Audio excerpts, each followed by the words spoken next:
E assim chegamos ao fim de 2024, que foi um ano de muitas conquistas aqui no PGLO.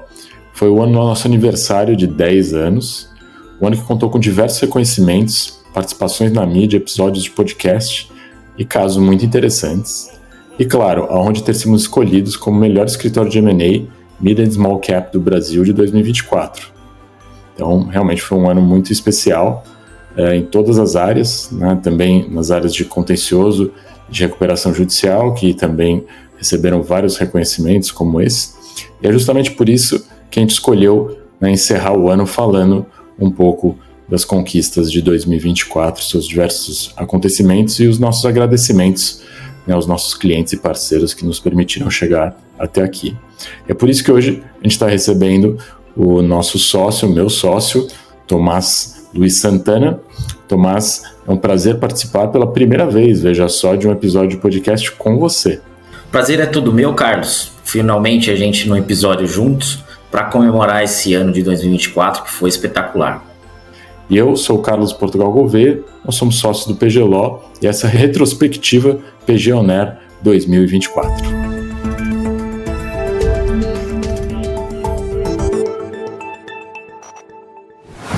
Bem, acho que para começar bem esse episódio, precisamos falar do que para nós foi o acontecimento do ano, né? Que foram os nossos 10 anos de PGLO. Então, nesses 10 anos, acho que uma coisa muito interessante que a gente fez foi organizar alguns episódios, né, do PG On Air, no qual a gente refletiu sobre alguns dos principais casos do escritório nesse período todo. E acho que foi uma experiência muito legal para mim, para o Thomas, né, para a Maria Fabiana, para todos os sócios, o Caio, o Rodrigo, de lembrar, né, às vezes, coisas que a gente já tinham ficado como práticas correntes do escritório, a gente não lembrava quando que isso tinha começado, né, quando a gente tinha feito o primeiro caso de alguma área nova do escritório. Então isso foi realmente muito agradável e, além de tudo, a gente conseguiu, né, em alguma medida também reconhecer o nosso crescimento, né, o quanto que a gente aprendeu ao longo desse tempo, quanto que a gente evoluiu ao longo desse tempo. E até tinha uma experiência para contar aqui minha com o Thomas, né, que em algum momento quando a gente decidiu virar sócio, basicamente a gente fez um almoço e decidiu todas as regras do escritório. E aí, depois de um tempo, acho que um ano e meio, assim, a gente começou a ficar meio com o pé frio, né, Thomas? A gente falou, será que a gente realmente, cara, acertamos de primeira, né? Não é possível, tava indo tudo bem, assim, não tinha nenhuma razão pra gente se preocupar. Mas aí a gente achou, não, mas realmente, né, o que a gente sabia de montar escritório antes de montar o nosso? Não sabia nada. E aí a gente, né, contratou uma consultoria muito reconhecida, que faz um processo interessante, que é tipo uma espécie de terapia, né, de escritório. Coloca todos os sócios juntos, começa a fala com cada um separado, e depois fala com todos juntos. E aí foi uma experiência muito legal, que ao final disso a gente chegou à conclusão de que sim, né, a gente tinha realmente acertado de primeira, e uma das coisas que faz a gente permanecer juntos é o fato de que a gente continua fiel, né, ao que a gente discutiu na nossa primeira conversa, né, que era realmente ter um escritório que fosse uma boutique sem apego ao crescimento pelos números apenas, mas sim um crescimento pela qualidade, né, sempre estar buscando casos diferentes. E acho que é isso que faz com que a gente tenha uma certa característica, né, Thomas, acho que a gente fica claro na sua área, que é sempre estar junto com os escritórios muito maiores do que os nossos, nos casos, e é isso que faz a gente conseguir, né, aproveitar tanto desse processo, né, Thomas? Com certeza, Carlos. Acho que você lembrar desse episódio é bem sintomático mesmo. A gente pôde rapidamente alinhar ali os entendimentos e expectativas, e os anos aí estão demonstrando que o que a gente pensou para o escritório funciona. E eu acho que o que demonstra isso também foram os grandes prêmios, os diversos prêmios que a gente teve hoje, esse ano no escritório, reconhecimentos. Acho que o principal deles, do Brasil Leading Lawyer, que reconheceu o escritório como principal escritório de M&A na área de Mid and Small Cap. Acho que é um reconhecimento fantástico, porque é um perfil de cliente com os quais a gente lida bastante no nosso dia a dia. A gente tem essa essa cultura do escritório de querer conhecer o negócio do cliente para achar ali as melhores soluções jurídicas para assuntos. Não necessariamente o mesmo problema tem a mesma solução, isso varia de cliente para cliente. E a gente lida muito, né, com as empresas desse ramo, né, do middle market. E é muito gostoso lidar com esse tipo de cliente, né? Porque é um cliente que ele está crescendo e a gente, como escritório, cresce juntos com eles. Nas diversas áreas a gente teve esses reconhecimentos. Best Lawyers, Legal 500, Leaders League, enfim, o IFLR 1000 também, que foi a primeira vez que tanto as áreas de M&A e recuperação judicial já entraram super bem ranqueadas, o que realmente nos deixa muito, muito felizes, né, com o sucesso que o escritório está tendo. E isso que você falou, né, da gente se ver ali perto de outros grandes escritórios, de grandes profissionais, pessoas com quem a gente já trabalhou em outras frentes, e a gente está ali em pé de igualdade com todos eles. Isso é muito bom, e a gente só tem a agradecer aos nossos clientes por esses reconhecimentos, né? Não, sem dúvida. Os nossos clientes e os nossos colegas também, né, porque muitos desses rankings você acaba tendo reconhecimento dos colegas. Verdade. Muitos desses escritórios que estão com a gente nesses rankings são escritórios com os quais, de fato, a gente trabalha juntos, né? Não somente como ex-adverso, mas são escritórios que são efetivamente parceiros, e quem quiser assistir os episódios que a gente fala dos nossos casos, em algumas situações a gente explica melhor como que a gente trabalha, né, com outros escritórios, que também é uma parte do modelo do próprio escritório que a gente acabou desenvolvendo, né? E uma outra característica do escritório que teve muito destaque esse ano, né, quando às vezes eu encontro as pessoas nas ruas, no shopping, assim, que me conhecem, a primeira coisa que as pessoas falam é do nosso podcast, né, que realmente tem uma audiência incrível. Então não tem como não falar, né, desse ano de 2024 sem falar do crescimento e do que a gente conseguiu atingir com o PG On Air, né? Então foram 44 episódios ao longo do ano, que mostra, né, que acho que entre escritórios de advocacia acho que a gente tem o podcast mais regular, com maior audiência, com diversas participações especiais, né, com tópicos que a gente viu que chamou muita atenção das pessoas pela diversidade, né? Então a gente falou desde novas legislações, temas já consolidados, né? Depois a gente vai ver os episódios que mais tiveram audiência. Alguns deles tratam de temas muito consolidados, não por coincidência aí na área do Thomas e da Maria Fabiana, né, que são estrelas aí do nosso podcast, mas também de áreas, né, como regulamentação, sustentabilidade, tecnologia. A gente acabou consolidando também a nossa presença no YouTube, né, além das plataformas de podcast, como um dos principais podcasts e videocasts aí também do setor jurídico brasileiro, né? Então esse ano a gente conseguiu 67.334 visualizações, né? Mais 1.263 horas. A gente ganhou 522 novos inscritos, né? Novos assinantes. Então foi um grande sucesso. E é muito interessante olhar os casos os episódios, né, que tiveram maior visualização aqui. Então, um dos que teve mais destaque, né, foi o de autofalência. Olha só, Thomas. Aqui, às vezes nem na aula a gente fala tanto, mas o pessoal estava morrendo de curiosidade aqui. Autofalência, uma estratégia para a empresa em crise. Só ele teve 6.396 visualizações no YouTube, né, para vídeos do setor jurídico é uma audiência incrível mesmo, né? Aí o outro, você vê a variedade dos temas, né? O segundo maior foi: tem Pix nos Estados Unidos? Então, muito interessante aí também, o pessoal, né, a gente poderia dizer, de direito bancário, né? E aí o terceiro de maior visualização foi de lei antidesmatamento da União Europeia. Isso aí foi eu que fiz. Mas é incrível a diversidade, né, que a gente tem aqui. Com certeza. E aí, na plataforma de vídeo, né, do YouTube, o que teve mais visualização também foi o de recuperação judicial.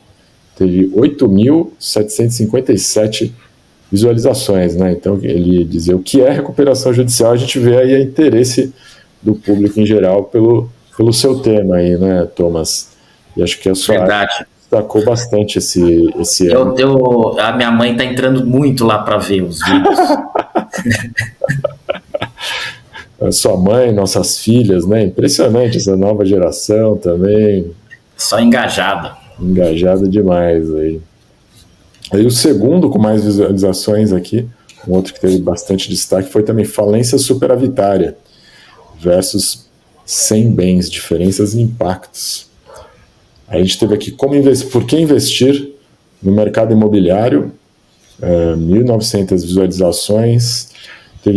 Você para ver a variedade, né? Teve um episódio, acho que foi pelo Caio aqui, que é sobre a Agência Nacional de Águas, entenda o novo reajuste e as revisões tarifárias, 4.000 visualizações também. Um episódio bem recente que nós tivemos aqui sobre o domicílio judicial eletrônico, uma questão mais relacionada aí ao processo civil, 2.700 visualizações. Um episódio aí bastante especial para mim, que era o PG On Air de perfis, né? Perfis PG On Air com a Mariana Pargendler, minha famosa esposa. 1.600 visualizações aí, o pessoal, vários alunos comentaram comigo, gostaram bastante desse nosso esforço de mostrar caminhos de carreira aí, que o pessoal adorou aí, né, saber, a gente conversou com pessoas do Judiciário, Ministério Público, né, a Mariana na docência, alguns de nós mesmo falando sobre a vida na advocacia, né. Então, um ano fantástico aí para o PG On Air. Eu acho que, inclusive, no tema do PG On Air, é muito gostoso a gente ver a união do escritório, né? Porque todos os advogados, estagiários, todo o corpo jurídico do escritório sempre focado em desenvolver um conteúdo de qualidade, e o nosso administrativo que dá um show, né? Em montar a pauta, em fazer toda a estrutura do podcast, nos auxiliar. O Pedro ainda é host ainda de alguns episódios esse ano ainda. Não, esse é fantástico. Realmente o pessoal tá de parabéns. Sem eles a gente não conseguiria chegar nesse nível aqui de visualização, de comprometimento aqui do público.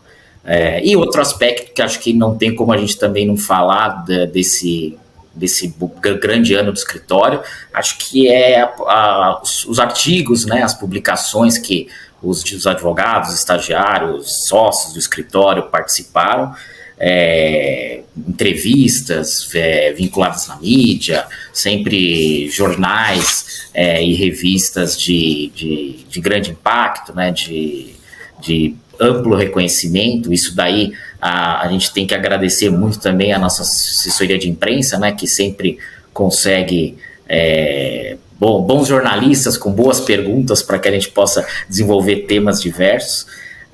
O crescimento da mídia de impacto nesse ano no escritório foi enorme. A gente teve mais de 40 participações em diversos veículos de comunicação, além de palestras, eventos que o escritório participou como palestrante ou até que organizou.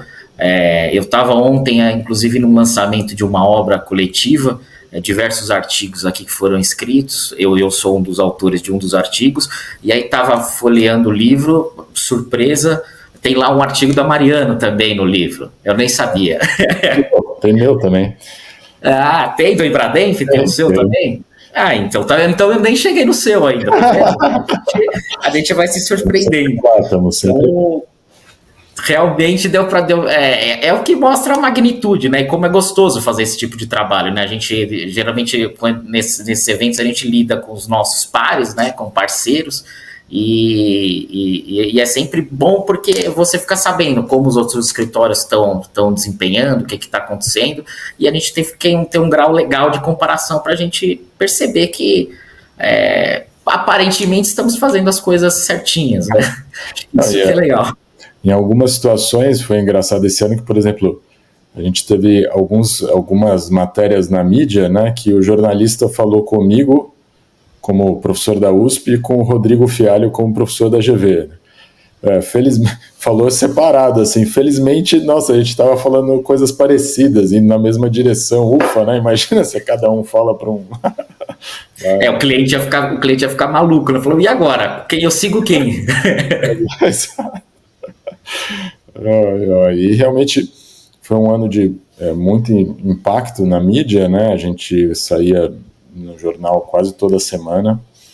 Acho que é fruto da gente ter sempre, né, criado um ambiente dentro do escritório que era para pessoas que realmente tinham um viés também acadêmico, né, institucional, de participar das principais associações das nossas classes aqui no Brasil. Então, são todos os sócios, né, e também os nossos advogados, pessoas que têm essa aptidão, assim, nesse perfil público, que acho que ajuda muito a revelar, né, o que a gente fala, a função pública, né, do advogado, em muita medida é isso, né, ajudar a divulgar o conhecimento, né, sanar dúvidas do público em geral, que às vezes aparecem aí por meio da imprensa.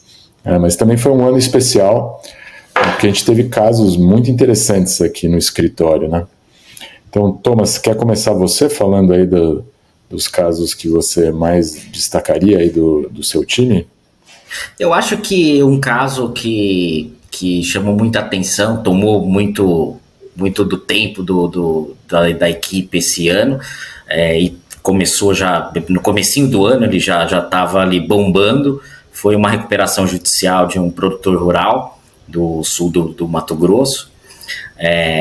Um caso que está em franco andamento, a gente está aí na expectativa de, no ano que vem, de aprovar o plano de recuperação judicial, mas foi um caso bastante complexo, extremamente complexo no seu início, porque o produtor ele estava ali no processo de colheita da safra e necessidade de recursos para a próxima safra. A gente teve ali situações que teve que envolver até polícia tentando roubar a soja do nosso cliente, e o escritório foi super ágil em atuar no que precisava e caminhar para assegurar, né, a segurança ali da soja, de tudo que estava envolvido, e conseguir retomar, vender, alienar o que precisava. Então, foi para trabalhos ali de madrugada, de finais de semana, aquela coisa de contencioso raiz, né, que a gente gosta. Então, foi muito gostoso. Quando a gente se envolve nesse tipo de trabalho, na hora, né, que você está naquele turbilhão, é cansativo, né? Você fica até assustado, mas depois você olha para trás e você vê que o trabalho foi bem feito, o cliente reconhece. Acho que isso é o mais legal. Esse tipo de caso engrandece a gente cresce junto com esses casos, e espero que agora, no próximo ano, a gente tenha mais. Mas fala você, Carlos, também um pouquinho de casos interessantes aí que você teve. Eu só queria destacar, acho que esse caso que você tratou, ele é bem simbólico, né? Porque ele destaca também, que eu sempre achei que era uma grande qualidade sua e que está presente no seu time como um todo, que é aliar essa capacidade do contencioso raiz, né? Que a gente fala, com também o que existe mais moderno na atividade, a gente chamaria tradicionalmente contencioso, que é a parte de negociação, né? Também auxiliar os clientes, né, a conseguir juntar todas essas partes num determinado momento, né, depois que, digamos, você colocou na mesa todas as questões jurídicas, colocar todas as partes juntas e chegar a um resultado que seja positivo para todos, né? Acho que essa é uma das coisas que mais atrai também pessoas jovens, né, a trabalharem com recuperação judicial, com esses procedimentos, essa capacidade de você unir, né, principalmente o contencioso raiz, a parte divertida, né, de competitiva, às vezes, né, que estimula aí o nosso espírito de luta, mas ao mesmo tempo poder, né, no segundo momento, sentar numa mesa e falar, olha, agora temos que chegar num acordo aqui, né? Acho que você faz isso muito bem, esses dois lados aí dessa brincadeira. E no nosso caso, a gente também teve casos bastante simbólicos, né, até curioso, que a gente acabou terminando uma fase grande com o que foi o primeiro cliente do escritório. Foi uma família, né, com um patrimônio muito significativo, que em algum momento chegou para nós estava passando por um processo de profissionalização, né, do seu family office, e chegou para nós e falou: olha, a gente quer resolver todos os... Imagina se alguém chegasse: queremos resolver todos os problemas, né, que a gente tem no Brasil. Eu falei: nossa, que simples, né? Complexo. Coisa tranquila, né? E a gente acabou utilizando um pouco da nossa experiência de M&A, né? Fizemos basicamente uma due diligence para efeito interno para achar todos os problemas, fazer um plano de longo prazo para resolver todos esses problemas, né? E eles envolviam algumas questões de grande porte, né? Uma das principais arbitragens internacionais do Brasil, um dos principais casos do Brasil, né, perante o CARF. E a gente estabeleceu essa estratégia, uma estratégia que envolvia não só o nosso trabalho, mas de múltiplos outros escritórios. E a gente fez um trabalho basicamente de coordenação, né, e realmente de conseguir olhar a operação, né, dessas companhias todas de forma conjunta e gradualmente melhorando a governança corporativa, né, os relacionamentos também com órgãos públicos, né, nas áreas reguladas. E a gente tem a felicidade agora, depois de 10 anos, de basicamente ter cumprido todas as metas para as quais a gente foi contratado, né? Então é interessante que foi um cliente basicamente que fez o escritório crescer, representou, né, boa parte do nosso faturamento ao longo desses 10 anos, mas que ao final a gente tem uma história muito legal para contar, né, que é uma história de realmente, apesar de estarmos no Brasil, né, algumas pessoas na época achavam que era uma missão impossível, né, nós conseguimos chegar agora ao final com a liquidação de várias companhias, uma reestruturação no grupo que realmente permite dizer que a gente conseguiu resolver todos esses problemas, né, com alguns dos... E ao longo do caminho também participando de alguns casos bastante emblemáticos em várias áreas do direito, né, direito tributário, arbitragem. Um outro caso muito legal que a gente teve esse ano, até um que foi parte de um dos nossos episódios, né, que é um trabalho que é realizado principalmente pelo Kai Yoshikawa, que é um dos sócios da minha área, que é o fato de a gente ter sido contratado, né, pela Agência Nacional de Águas e pelo Banco Mundial para fazer as pesquisas que dariam base para a edição de novas normas de regulamentação do marco do saneamento no Brasil, né? Então, uma legislação simbólica para o nosso país e uma atuação bastante importante aí da ANA que tem como objetivo atingir o acesso universal ao saneamento básico no Brasil, né? Então, algo que a gente vê que, além de ser um trabalho super interessante do ponto de vista intelectual, tem um impacto muito positivo no nosso país, né? E o que a gente conseguiu fazer esse ano foi realizar todas as pesquisas, né, de benchmarking que permitiram à ANA, então, estabelecer um novo modelo aí para os sistemas de reajustes e revisões tarifárias, que, pelo que a gente tem identificado, tem sido muito bem recebido pelo mercado e também pelos reguladores, né, tanto em nível estadual quanto em nível municipal. E um outro caso interessante foi um caso que foi coordenado pelo nosso outro sócio, né, o Rodrigo Fialho, que foi a realização de um parecer modelo que passaria a ser utilizado em várias ações que estão sendo iniciadas no Brasil, né, ações civis públicas para reparação de comunidades extrativistas, comunidades indígenas, em casos de emissão fraudulenta de créditos de carbono, né? Então a gente fez um trabalho bastante inovador, mas que partia de algo simples, né, que é tentar definir qual que é a natureza jurídica dos créditos de carbono, né, um tema que era bastante relevante também para a regulamentação dos créditos de carbono no Congresso Nacional, e a gente teve a felicidade aí de, ao final do ano, também ver aprovada, agora foi sancionada ontem, na verdade, a legislação brasileira que cria aí um sistema, né, de regulamentação dos créditos de carbono no Brasil. Então, é muito, muito interessante esse ano por causa dessa variedade de casos, né, coisas muito novas, e a gente também fechando alguns ciclos importantes na história do escritório. Realmente é um 2024 aí que foi agitado e que realmente vai deixar saudade. Mas está na hora já de começar a olhar para frente, né? Acho que agora é pensar em 2025. Acho que a gente, assim como ocorreu em 2024, a gente ainda tem um cenário no Brasil, um cenário político, econômico ainda complicado. As empresas, os nossos clientes aí ainda estão sofrendo muito ainda com a situação do país, mas acho que o brasileiro ele tem essa característica aí de sempre se reinventar, né? Sempre buscar algo mais. O Brasil é enorme, super rico em diversas frentes. Eu acho que isso reflete muito essa complexidade de casos que a gente tem. Eu tinha um chefe no primeiro escritório que eu trabalhei, que ele falava uma coisa que é muito verdade, hoje eu repito para os outros advogados. Você pega ali o caso complexo na sua frente, aquela coisa para resolver, fala, mas como que o cara fez isso? Como que o cliente deixou acontecer isso? Por que foi aquilo? O problema é grande.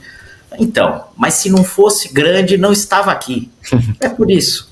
É porque a gente está aqui para resolver. Então, que 2025 venha com grandes problemas também.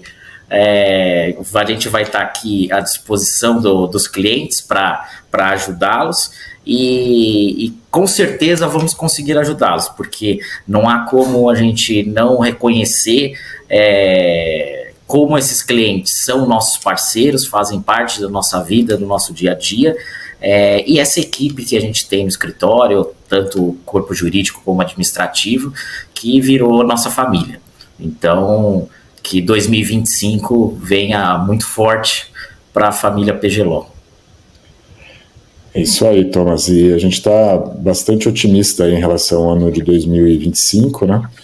Porque é isso, o escritório ele viveu 10 anos de crise econômica no Brasil, né? Então não é a situação econômica do Brasil que determina, né, as nossas metas. E uma das formas pelas quais a gente conseguiu sempre, né, continuar crescendo, mesmo em uma situação difícil como a gente tem agora, né, que é uma baixa histórica em investimento externo direto no Brasil, que a gente poderia falar, poxa, para a nossa área de societário, M&A, deveria ser um ano sem grandes perspectivas, mas a gente tem boas perspectivas, né, porque assim como em 2024 a gente conseguiu, né, um destaque muito grande com fusões e aquisições na área de tecnologia. Agora em 2025 a gente está, né, investindo bastante, já temos alguns casos, né, relacionados principalmente à biotecnologia, que é uma área no qual o Brasil tem um destaque bastante desproporcional no mundo, né? A gente tem algumas das principais faculdades de medicina do mundo e uma área de pesquisa muito avançada, e a gente percebe aí uma oportunidade, né, para crescimento e internacionalização das nossas primeiras companhias aí, que estão conseguindo se aproveitar desse desenvolvimento tecnológico todo. Então, estamos bastante otimistas aí para o ano de 2025. A gente tem também essas novas legislações, principalmente na área de sustentabilidade. Então, a gente já teve a aprovação da lei, né, do crédito carbono. Estamos aí também esperando novas regulamentações para energia eólica, algumas coisas que podem sair até o final do ano. Então, a gente imagina que essa área também vai continuar bastante movimentada aí ao longo do ano de 2025. Então, estamos esperando aí mais casos muito interessantes e mais crescimento aí nesse novo ano. E, como sempre, né, você já mencionou aí os agradecimentos ao nosso time, que sem dúvida é a coisa mais importante, né? As pessoas falam a coisa mais importante na vida é a família, né? No nosso escritório a coisa mais importante é a nossa família dentro do escritório, né? Todos os nossos amigos. É isso aí. Mas também acho que a gente tem uma família estendida aí, né? Que são nossos clientes, nossos parceiros, né? Todos os prestadores de serviço do escritório e também, né, os colegas de trabalho, os colegas de profissão que tanto nos ajudaram ao desenvolvimento do escritório aí nesses últimos 10 anos. A gente espera que cada vez mais, né, a gente consiga fazer isso de forma conjunta aí com todos vocês. E muito obrigado a todas e a todos por nos acompanharem em todos esses episódios do PG On Air aqui ao longo do ano de 2024. Esperamos que vocês aí em casa tenham gostado desse último episódio de final de ano. Também queríamos agradecer mais uma vez, né, a todas as pessoas que seguem o PG On Air e o PG Law nas redes sociais, que além aqui, né, dos canais de podcast e do YouTube, a gente ainda tem também contado com uma participação muito grande nas redes sociais como um todo. Então, aqueles que não seguem também nos sigam aí no Instagram, no LinkedIn, no Facebook. É só colocar o nome PG Law e vocês vão achar as nossas redes sociais. E se vocês tiverem alguma dúvida ou sugestão, deixa aqui também os seus comentários, a gente vai sempre responder e incorporar aí, né? Vários dos nossos episódios ao longo desse ano surgiram de sugestões dos nossos ouvintes, né? Como o perfil PG On Air, as discussões de casos do escritório, isso tudo foram coisas que ouvintes acabaram sugerindo para a gente e realmente foram excelentes sugestões, a gente adorou fazer. E é bom ressaltar que devido ao fim de ano, o PG On Air vai fazer uma pausa, então a gente não vai ter episódios na semana que vem e estaremos de volta com um novo episódio no dia 17 de janeiro do ano que vem. Então até lá, boas festas a todos e nos vemos em 2025. Tchau.